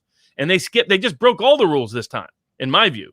Well, they decided, you know, they didn't break the rules. They just changed the rules. This is quoting from the Time article. They just changed the rules in 2020 to fortify the election. They effed the rules, which I only mean in terms of fortify, folks. Don't mean in terms of anything else. Now, signature matching in the recount in Maricopa County. They're looking at the actual ballots in both Georgia, Fulton County, and in Maricopa County, Arizona. They're getting the opportunity to look at the actual ballots. So in Georgia, it appears it will include a signature match check. In Arizona, it won't. And there, it's only for going forward. In other words, again, doesn't have any impact on the past election, but will impact whether or not these rules were properly whether they were properly created and whether they were properly enforced. Because again, the big constitutional questions about the election going forward for the future elections are only constitutionally qualified voters voting? Are they voting by a constitutionally qualified method? And is the vote being counted and canvassed in a constitutionally consistent, constitutionally conforming manner? And that's what these evidentiary findings by Maricopa County and Fulton County hopefully will help give us some better detail on. And this ruling in Michigan was a great ruling. And they've had similar rulings in Wisconsin, similar rulings in other places where they've basically recognized that the rule changes that took place were not done consistent with state law or the Constitution as it applies in different jurisdictions. Which one out of Wisconsin? I forget which one. It was a ruling in Wisconsin, and there might have even been another state where they made a comparable ruling. So there's been more and more jurisdictions recognizing problems with how this election was done and not wanting it to repeat. And there again, the court of public opinion matters. The more people who raise questions about this, the more people who are active at a local level, the more people who are engaged in the legislative process at reviewing things like what's happening in Maricopa and Fulton. They all know when they dig into the detail, they're going to discover things that are problematic. Otherwise, they wouldn't have hit all this. So I think it will be helpful once there's some more and more distance from January 6th and this past election. I think there'll be more honest adjudication, hopefully, about what happened last time so it doesn't repeat. All right. And if anyone hasn't seen that vlog, I mean, go watch the Michigan Decision vlog. It's very interesting stuff. Okay, moving on. What do we go to now? They're trying to expel Marjorie Taylor Greene. And people were asking whether you can expel a congresswoman with just majority vote. The answer is constitutionally no. The Constitution requires 2/3 vote in order to expel any member. So they can't expel her without getting a whole bunch of Republicans on board, and there's not nearly enough for that to occur. Secondly, they can't try to disguise it as not seating her or anything like that, even though they're kind of trying to do that with the Iowa case, where apparently certified elections don't count in Congress if the Democrats say so, because Nancy Pelosi is trying to prevent an Iowa person who's been certified the elected person and has been seated and try to unseat her. But in the Marjorie Taylor Greene context, this case was decided by Adam Clayton Powell's case in the late 1960s. Congress didn't want to go through the expulsion procedures, didn't think they could get the votes at the time, so they refused to seat him or said he wasn't really elected under their interpretation. The U.S. Supreme Court said you don't have that authority. You can't circumvent the expulsion rules by not seating someone. And the Supreme Court said that he had standing to raise the issue and everything else back when they recognized what that was. So they can't remove her in the way they're doing it. I think this is just a PR move to try to keep her in the news because they think it's good for them. The Democrats think that is.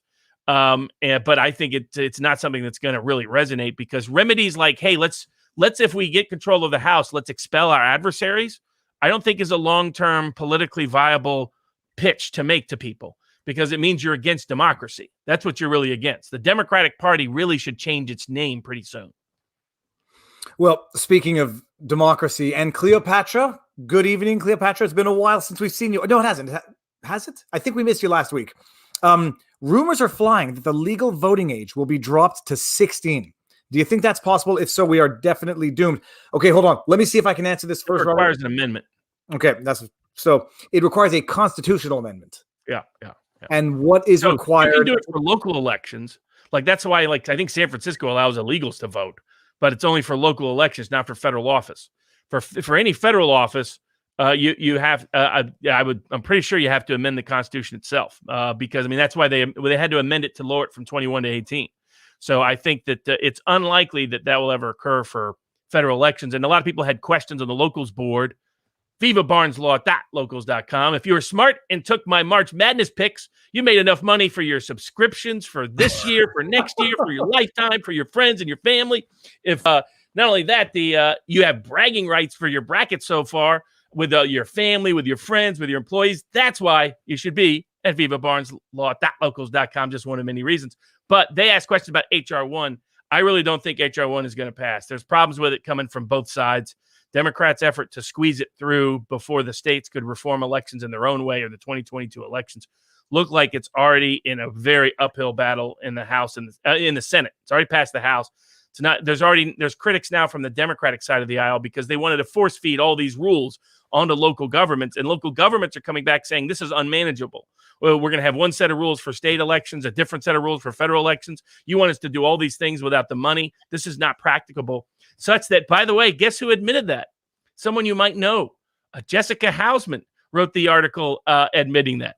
The reporter who was too scared to debate you and ran and hid like the CNN pitiful person that she is. But even she's admitting that HR 1 has serious flaws. That means HR 1 is pretty much close to doomed. She ran and hid, but I didn't realize that she was continuing a conversation about me on her Twitter feed without tagging me, so I had no idea. Not that I care, because I swear to you, I'm done with it. I was done with it a long time ago. They're scared of sweetheart Viva from Canada. What kind of person is? How weak do you have to be that's just pitiful.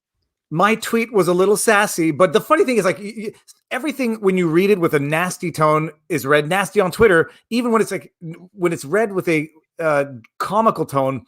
Anyhow, my tweet was sassy, but my goodness, that escalated quickly. If anybody hadn't seen it, it doesn't even matter. Sorry, HR 1. Hold on one second. All this falls back to McConnell, the establishment, and the unspoken deal he made to oust Trump. The new voting bill is on his head. Well, okay. So if HR 1 has troubles, where does it end? I think it gets gutted. I think it dies in the Senate. That's where it's heading right now. It's heading to die in the Senate because of so many problems. They overreached, and it's going to backfire. And it's like the Democrats in the House to do that. But that's when the Jessica Hausmans of the world are writing articles saying there's a problem, you're completely in trouble because that's your own base. I think it was in the Daily Beast is where the piece was, but and it's already subject to filibuster. They're talking about trying to squeeze it into some exceptions. It's not going to happen. Okay. What are the filibuster? Let me get my questions here. We should talk about someone who lost in court this week who deserved to lose. Legal Eagle. Oh my goodness. Okay. Oh, and again, people, this is good-natured ribbing when someone files a lawsuit. Now, I'm just a Canadian schnook who doesn't know anything about American law except what I cram in when I dive into a subject. And I look, a deep dive for me, it's not a very deep dive, but even my shallow deep dive is probably more than, most people never even bother to look at the underlying laws referenced in a lawsuit. But a while back, Legal Eagle made a FOIA request. Remember, he made a big deal about it on his channel. Oh my God! He was going to bring a big important suit. He was going to expose the whole world. This is a guy I think practiced law 4 or 5 years. He's only promoted by YouTube because of his politics. Gave the dumbest tax advice in history. They should have a disclaimer on Legal Eagle's channel. Please do not take any of this advice. He can't even analyze TV shows and movies correctly. he also the arse my sorry, I'm gonna get this out. My beef with Legal Eagle went right back to the Captain Marvel, Captain America or Captain Marvel, I forget which. Everybody Marvel. knows that one because this was back before politics and law had merged to create the only YouTube law that we know now. Then we got into the impeachment, then we got into the elections. His original assessment of Captain Marvel was that she was engaging in self-defense when, after the guy pulled back her newspaper, she broke his hand, took his jacket and his motorcycle. It was all humorous, tongue-in-cheek, but it was such an implausible interpretation that was my first, I think, one of my first run-ins with Legal Eagle. But so he ultimately, eventually filed a FOIA request to get the documentation that was deemed to be classified, that was going to be published in Michael Bolton's John Bolton's book. I know I always get it mixed up.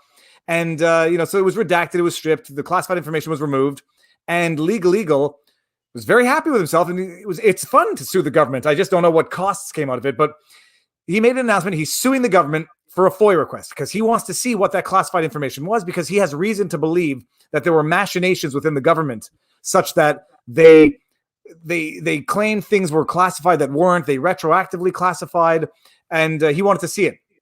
I said at the time, that he stands no chance of succeeding on this, for reasons that he informed me as well. In his own lawsuit, he raised the argument that I'm not going to get the acronym right, the MRSDIA or something. The National Security Agency itself, National Security Council. The National Security Council. It's a long acronym. Advisors to the president, different than the National Security Agency, which is a separate agency. So yeah, but there's a long one. RAISMD, RAISMD. Yeah. So his argument was that subsidiary of NFC. Yeah, and they're going to say we're not subject to FOIA requests because we are. Explain that to me, because I sort of understand it. I'm going to screw it up if I try to explain it. It's basically the president and people around the president that are close advisors are not considered subject to FOIA, particularly those that are providing classified information as a general basis. So the National Security Council and the president's closest advisors are not, because they didn't want that subject to, they wanted agency decision-making subject to FOIA. They didn't want personal legal counsel advice, personal advisor advice. They didn't want that sort of stuff being subject to FOIA requests. And so he was demanding, one, that an agency that had historically never been subject to FOIA, not really an agency, it's kind of an agency, but it's under the National Security Council, who are just the advisors on national security to the president, that they were not subject to FOIA under DC Circuit law. But also he was demanding expedited. His case was so important that they had to immediately rush and give him this information to make sure the horrible Orange Man bad was impeached and lost the election. And he emphasized throughout his complaint how important YouTube celebrates Legal Eagle and how many followers. And he only has all those followers and subscribers because YouTube promotes him like crazy. You can't escape him even if you want to. I've tried to desubscribe 20 times, but they still barrage me with his gibberish.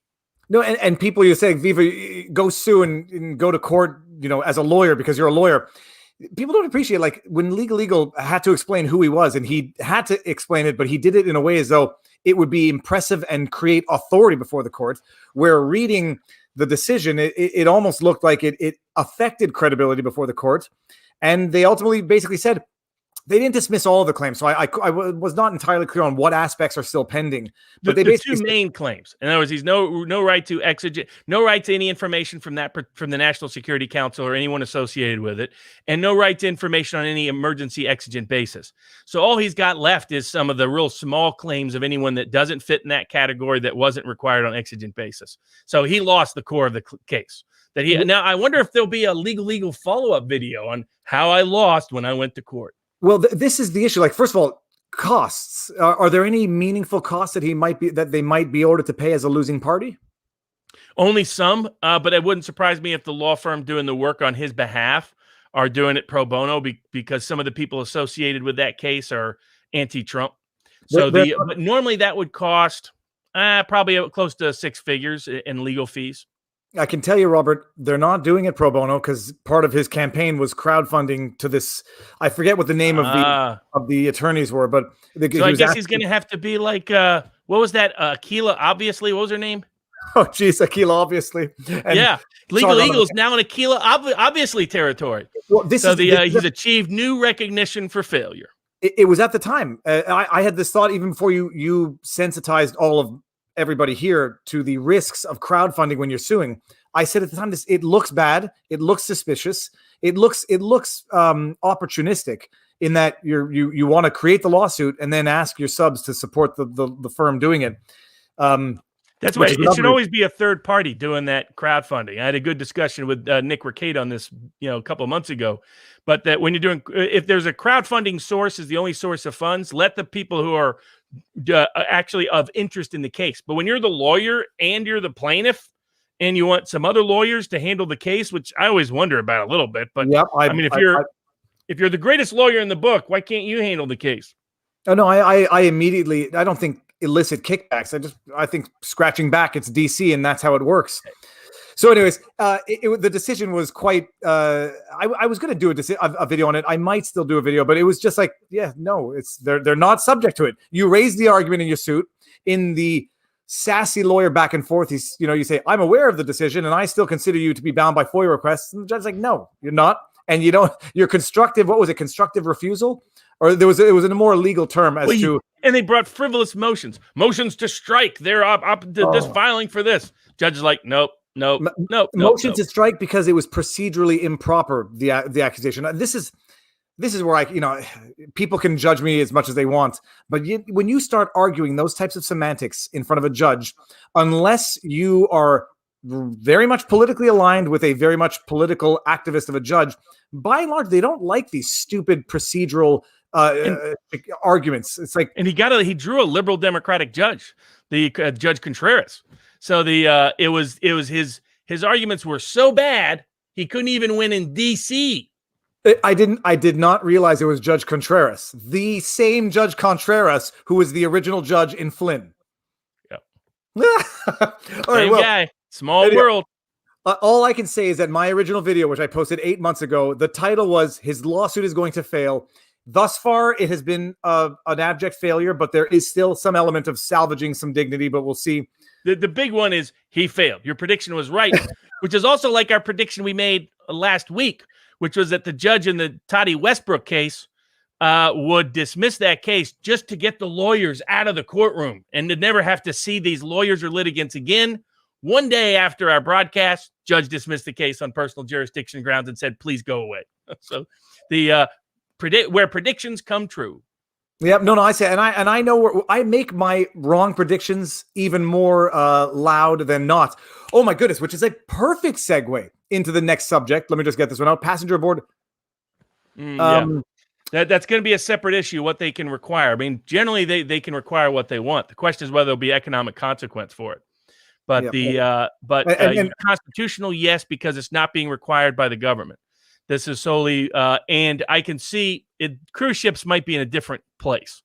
I'm not a fan of these vaccine passports for access to basic, but a big difference between being able to travel at all, being able to work, being able to go to school, and taking a cruise. Now, that's probably because I'm not a big cruise fan, but I thought I wouldn't be. I've only been on 2 cruises. They're Petri dishes in the best of circumstances. I'm not for compelled vaccination by law. I'm not anti-vax, but I'm not for compelled vaccinations. I could just see, look, if you don't want to get vaccinated, a cruise ship is probably not for you in the first place. Well, they're just measuring how they get the most customers. And in their case, they may be right that vaccination is key for them getting the most customers. And I'm not going to interfere with they're almost dead already as a business. They're how they're going to recover is a big question. So I think that the HIPAA issue, the problem is the government's carving out exceptions to HIPAA as it relates to COVID. So it's right now there's not protection there. There might be protection in other contexts, but right now there's not. And I'll say the industry is so dead that Justin Trudeau, it is dead, and Justin Trudeau has banned it in Canada for the next year. But this was the perfect segue. We didn't talk about talking about this, Robert, but I like to make my mistaken predictions public and more public than when I get it right. When I said coming out of the Washington Post, who leaked the fake story to the Washington Post, and I said my prediction is either Raffensperger or Watson, the elections investigator, and it turned out to be, forget the person's name now, and so Jordan Fuchs. So I went to Twitter. I might have had another name for his last name when I was in Georgia. No, we'll go with Fuchs. because it's German. It's sure Germanic descent. I went to Twitter and I said, look, I guess I got it wrong because it's not one of the two I mentioned. And then someone said, dude, the person was nominated by Raffensperger. It's as good as a win. And then someone underneath him said, I think he was just being tongue in cheek. I wasn't. I was prepared to recognize that I got that one wrong, but now I'm prepared to accept that I got it relatively right. And I mean, let's talk about this because a lot of things going on with this. The Washington Post issues not even a retraction, a correction, 2 months after the bombshell of the report that Trump said, go in and find the F. And 2 months later, they have to say, yeah, our quote was wrong. It was someone who heard the conversation, direct quoting him. And so, yeah, he didn't say it. And then they go, they change the narrative to just removing the quotes and paraphrasing or rephrasing. So the two things. First of all, now I forgot the first question. Okay, the first question was, is there nothing illegal about this? Is there nothing illegal about? Potentially in two areas. One is Fuchs may have been in Florida at the time of recording the call. If he was part of the recording of it, Jordan's a woman. I discovered, by the way. Yeah, she. I'm sorry. I don't want to misgender him, misgender her. I'll go to jail in Canada. But but yeah. So if that's the case, then that may be problematic under Florida law. It's not clear to me that that's the case. If it's in Georgia, no problem. Georgia's a one-party state, and it appears that they didn't lie or hide the evidence, even though they kind of tried to. Because they just put it in, one person kept a copy of it, put it in their trash on the computer. People need to remember, you need to empty that trash. Otherwise, it's still there on your computer. And even then, by the way, it's kind of still there on your computer if you don't know. But people who think things are protected in ways that are not. The breadcrumbs everywhere digitally, unless you blow the thing up, and even then you better make sure you really do it. Unless you bleach bit it or wipe it. Yeah, exactly. You got to go Hillary style. You got to kill it. Bleach bit. So the two questions here. I mean, I'm not sure about the context. It was Emily Watson is the elections investigator. Yep. Who was recording the conversation? That was a decision made by Watson, the investigator herself. That's what's unclear to me. It's unclear whether she recorded it or Jordan recorded it or whether both of them did. So that part is not crystal clear. And that will have a fact. But assuming that it was just the investigator, then there's no problems with it. I'm sure some people advised Trump not to be personally calling people, but this is Trump. He thought he could persuade anybody. It was ill-advised. Now, the mediation call, different animal. He had to be on that. And so we'll see but it's problematic, but unlike the mediation call being leaked, this call probably wasn't legally prohibited from being leaked, wasn't legally prohibited from being recorded. It was just the media lying about Trump and then trying to kind of backstep, but many of them didn't fully backstep. But it more evidence that they consistently but what it really does is it exposes Ratburger for the fraud that he is. And his whole office was. They've been trying to play this dutiful, hardworking elected officials just trying to do our job. No, they weren't. They were repeatedly lying. They lied to the state of Georgia. They lied to President Trump. They lied to his lawyers. They lied to everybody involved. And now they just got caught spreading those lies with the help of the media. So this is the question. I just brought it up. Wrong one. Yeah, there were two different calls. Calls. The call that was recorded that actually was released from the get-go was the mediation call. Then there was a second call that was the actual call itself. They said that didn't exist, the recording of it. And they claimed that the investigator said things that the investigator later confirmed it never said. She said that was interesting, the president called, but she didn't feel intimidated at all. They just buried that. And instead, they highlighted what apparently Fuchs and others were saying. Ratburger's key allies. He had about 4 key allies. Gabriel Sterling was another big one, who got caught, by the way, with people voting illegally from his home. I mean, that's what kind of genius that guy was. So just a disgrace down there in Georgia with the election. But it's what all these are Republican establishment people, all of them. And they're not Democrats. They're Republican establishment people. And that should tell you why the election problems we had. Well, so two legal questions. The first one was the mediation meeting, or what's his name? David. the chairperson for the GOP in Georgia. He's the one who tweeted that it was a settlement discussion conference call, illegally recorded and illegally released. Yes. Someone had said that that's not true because one of the attorneys in the file was not on the call, so it couldn't have been a settlement call. Oh, it was absolutely a settlement conference. First of all, you don't have to be on the file to be on a mediation conference. That's totally misunderstanding. In fact, it's almost always the case that you have somebody on the call who hasn't appeared, usually general counsel for the client if it's a corporation. So that's anybody who thinks that's completely misguided. Secondly, it's supposed to be confidential. So recording it, okay, that isn't a separate violation. You could argue it's a violation of the expectation of privacy, but probably not. Releasing it is. And it was always, and yet there's been no consequences for that, unfortunately, in Georgia, because all the prosecutorial branches of power are so politicized, and it's the Republican establishment who's corrupt down there, and they have all allies in the Republican-controlled position. But no, it was a mediation. People can go back and listen to the call. They say it at the beginning. I mean, it's a settlement conference, and that's done pursuant to mediation rules under state law. The Georgia Republican Party chairman who tweeted about that would know because he was a party to the case. I was involved in helping to craft the case, but wasn't representative counsel at the time. But if I had appeared on the call, that wouldn't magically no longer make it a mediation confidentiality call. For opposed to no, most mediations have people there that are not parties to the case and they're not lawyers to the case because they have negotiating authority or they're relevant to the case. That's why. This happens in depositions. People can watch a deposition who aren't a party to the case depending on the circumstances. If they're like expert witnesses in certain cases, associates who may not be listed on the file, so on and so forth. You can object, but frankly, only losers like that loser who, well, I won't name him again, but so okay, that was the first question about the legality of that call. The one party, two party consent states. This is one question I have not been able to. I think it's an easy answer, but if there's a call being recorded between two states, so she's in Florida, which might be a two party consent state, recording for someone who's in a one party consent state.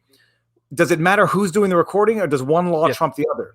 It's because they consider it whoever's where you are at when you're recording, it's that state's laws that govern. So it can get tricky if you're recording someone that's in a jurisdiction that requires two-party consent. But the general rule is if you're located physically in a jurisdiction where it's legal, then it's considered legal. If it's illegal where you're at, it's definitely illegal. Okay. And so if they were involved in recording it from Florida, that would be a problem. All right, we've got Ricky L. Hendricks says, I've been told by a lawyer that phone calls are federal jurisdiction and that feds are a two-party jurisdiction. Would it matter what the state says? Feds are a one-party jurisdiction. The federal law is one party. Only need one-party consent for interstate calls. And so that's why federal law will almost never come into play. Okay, and now Cleopatra, I'm bringing this up just to say we talked about this in the first 30 or 45 minutes. So...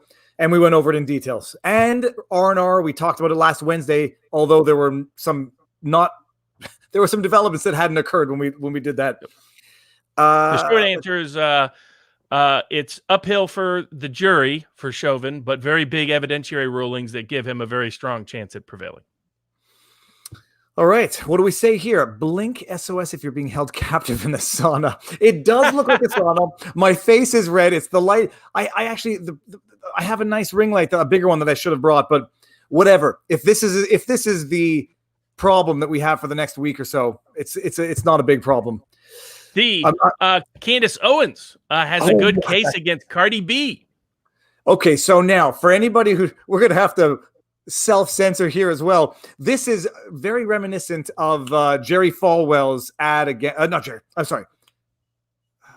Larry Flint's ad about Jerry Falwell in substance. So apparently, for those of you who don't know, I talked about it with Nick and with Nate and just on Eric Hunley's channel. Cardi B retweeted a tweet vis-a-vis Candace Owens, her brother, and her husband, alleging some form of a fake tweet, but she claimed it was real. It's a fake tweet. I mean, a fake image. It was a fake image that appeared. It was a doctored image that appeared to be a tweet coming from Candace Owens talking about some incestuous relationship where her brother wanted to do something with her husband and Candace wanted to jump in. And so she tweeted this in response to an argument that she was having with Candace Owens on Twitter. over Candace Owens her says, very grotesque, frankly. I'm not too much of a prude, but, kids watch the Grammys. And I just didn't think that dance performance was necessary for the circumstances. I am not a prude either, and I'm not a Puritan by any means. I enjoy raunchy humor and violent movies. Time and a place for everything. Mainstream prime time is not the time for WAP. And if I can't say it on a stream without risking getting demonetized, it might not be primetime material. Especially all the more so when we're in the framework of Dr. Seuss books getting banned or delisted because they contain offensive imagery, and WAP is now primetime material. So in a debate over that, Cardi B, for whatever the reason, I don't know the context, I didn't see this spat, tweets this to Candace Owens about some incestuous affair of a family. Candace says that's a fake tweet. Cardi B says, no, I found it on Google, so it has to be true. Again, Twitter, you can't read it the way it's written. And Poe's law, is it Poe's law? No, it's the one that is barring a clear indication of intent, sarcasm, or humor. Everything can be taken seriously on Twitter. It's not, I'm wondering, did Cardi B say, no, I found it on Google, so it's true, tongue in cheek sass? Who knows? But now I think she really meant it by her interactions because of how she responded once Candace Owens said no, that she was going to sue her. All of a sudden, Cardi B was doing the delete routine. Delete. God, you delete it. As if anybody else, when you're at Cardi B's stature, I can't even get away with deleting a tweet, which is why I don't even delete the ones that I might regret the next morning. You can't delete a tweet.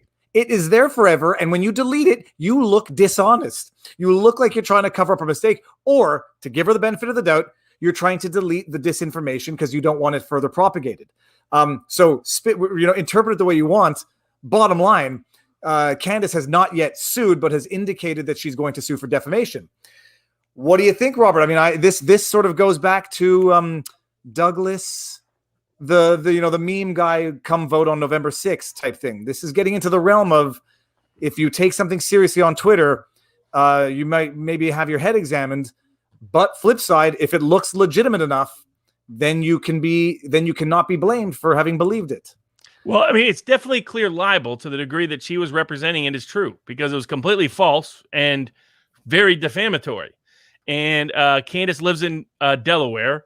This was broadcast around the world, in my view, so Delaware likely has personal jurisdiction, so she can sue in Delaware, wouldn't be subject to there's no meaningful anti-slap that applies to this context in Delaware, so she doesn't have a risk of having to pay the other side's legal fees. And why not sue Cardi B? And so, I mean, I assume Cardi B's defense, the other advantage of Candace bringing suit is Cardi's only defense will be, oh, I knew it was fake, and I thought everyone else knew it was fake. But that isn't what she said. And and then you get caught spreading real fake disinformation about people, and you're a prominent, high-profile personality. And so I think it was a massive mistake on her part, and Candace probably should sue. And I think would survive a motion to dismiss, it would get into discovery, and that might not be favorable for Cardi. Though Candace had probably the best comeback I've seen in a while when she said, no, this isn't true. It isn't my husband that cheats on me, Cardi. Because Cardi's great with her husband. So, it was fun stuff. As far as defenses, though, Cardi B is not the sharpest. I'm sure she believed it. So if you're going to have to prove the actual malice aspect, at least as relates to Candace Owens, if she actually believed it and she's that gullible, to be polite, might that not be a defense? No, because it would be reckless failure to investigate. Okay. As well as just basic scrutiny. You should guess that kind of tweet probably never came from Candace Owens. I mean, so the ability, Cardi B's defense is going to be, Judge, I'm really, really stupid. I mean, like real stupid. I mean, like low level, like how did I get out of 7th grade level stupid? Does she want to make that level of defense? Well, she may have to, but the flip side is, we're professional. This might be the only advice that I'll say is advice. Never retweet a screenshot unless you can find the original tweet. And it's not hard, people. All you have to do is Google the exact words in the screenshot. And if it doesn't come up, or you can't find it in an archive, which I don't really know how to do, it's probably fake. And so unless I'm neurotic, I go make my own screenshots before putting it in a video, because I'm not relying on anybody else's screenshots. But the flip side, someone else is going to say, well, Cardi, it's not really her that suffered the prejudice, it's her brother, which, if her brother decides to sue, then there's no standard of actual malice, and this might be the alarm clock to wind up. But if the brother sues, everybody involved in this triangle can sue? Oh, yeah, no doubt, because she made statements about people that are clearly identifiable that were clearly false. She posted a collage of sources. She thought it was real. Oh, man, that is where you leave it up and you retweet it and you apologize, because it happens to the best of us. Sometimes you have to think a little bit more before retweeting a screenshot of a tweet thinking it's real. What's a Cardi B? Here we go. What's the Cardi B? Yes, indeed. Apparently, Cardi B turns off her music from one of the chats. I don't know if this is true when her own kid walks in the room, because she doesn't want her kid listening to her own music. But I don't know that that's true or not. No, well, I'll give her credit for that.